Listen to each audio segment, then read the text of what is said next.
ಎಲ್ರಿಗೂ ನಮಸ್ಕಾರ. ನಿಜವಾಗ್ಲೂ ನಮ್ಮ ಬಾಲ್ಯ ಅನ್ನೋದಿದೆಯಲ್ಲ, ಅದು ಬಹಳ ಮುಖ್ಯ.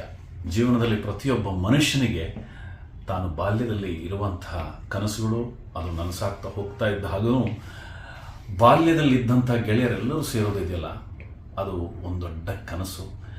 ನೆನಪುಗಳನ್ನು ಆಯ್ತಾ ನಾವೆಲ್ಲರೂ ಅದರ ನಡುವೆ ಬದುಕ್ತಾ ಒಬ್ಬ ಒಳ್ಳೆಯ ಮನುಷ್ಯರಾಗಿರ್ತೀವಲ್ಲ, ಆ ನೆನಪುಗಳನ್ನು ಮತ್ತೆ ಮೆಲುಕು ಹಾಕೋದಕ್ಕೆ ಬೆಳ್ಳಾವಿ ನರಹರಿ ಶಾಸ್ತ್ರಿಗಳು ಹುಟ್ಟಿದಂಥ ಊರು. ಆ ಬೆಳ್ಳಾವಿಯ ಪ್ರೌಢಶಾಲೆಯಲ್ಲಿ ಓದದಂತಹ ಎಲ್ಲರೂ 30 ವರ್ಷದಿಂದ ಅವರೆಲ್ಲರ ಸ್ನೇಹ ಮತ್ತೊಮ್ಮೆ ಬೆಳಕಿಗೆ ಬರ್ತಾ ಇದೆ. ಅವರು ತಮ್ಮ ಜೀವನದ ಬೆಳಕನ್ನು ನೋಡ್ತಾ ಇದ್ದಾರೆ. ಅದು ಬಹಳ ಖುಷಿಯಾದಂಥ ಸಂಗತಿ. ನನಗೂ ಅಷ್ಟೇ ಈ ಸಂದರ್ಭದಲ್ಲಿ ನನ್ನ ಊರು ನೆನಪಾಗುತ್ತೆ. ಹಾಗೆ ನನ್ನ ಸ್ನೇಹಿತ ಸುದೀಪ್ ಅವರು ಏನಿದ್ದಾರೆ, ಅವರ ಜೊತೆ ಯಾವಾಗಲೂ ಅವರನ್ನು ಕಾಯುವಂತಹ ಕೆಲಸ ಮಾಡ್ತಾ ಇರುವಂಥ, ಅವರೊಂದಿಗೆ ಯಾವಾಗಲೂ ಅವರಿಗೆ ಸಾಥಾಗಿ ನಿಲ್ಲುವಂಥ ನಮ್ಮ ಕಿರಣ್ ಇದ್ದಾನಲ್ಲ, ಅವನು ಕೂಡ ಈ 30 ವರ್ಷದ ನೆನಪುಗಳಲ್ಲಿ ಸೇರಿರುವಂತಹ ಆ ಬಾಲ್ಯದಲ್ಲಿ ಅವನೂ ಒಬ್ಬ.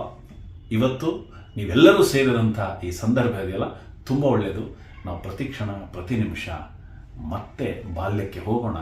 ಯಾವಾಗ ನಾವು ಬಾಲ್ಯಕ್ಕೆ ಹೋಗ್ತೀವಿ ಮತ್ತೆ ಮನುಷ್ಯರಾಗ್ತೀವಿ ಅನ್ನೋ ಒಂದು ಮಾತಿದೆ. ಹಾಗಾಗಿ ನಾವೆಲ್ಲರೂ ಮನುಷ್ಯರಾಗಿರೋಣ. ನೀವೆಲ್ಲರೂ ಮನುಷ್ಯರಾಗೋದು ಬಹಳ ಮುಖ್ಯ. ನಮಸ್ಕಾರ.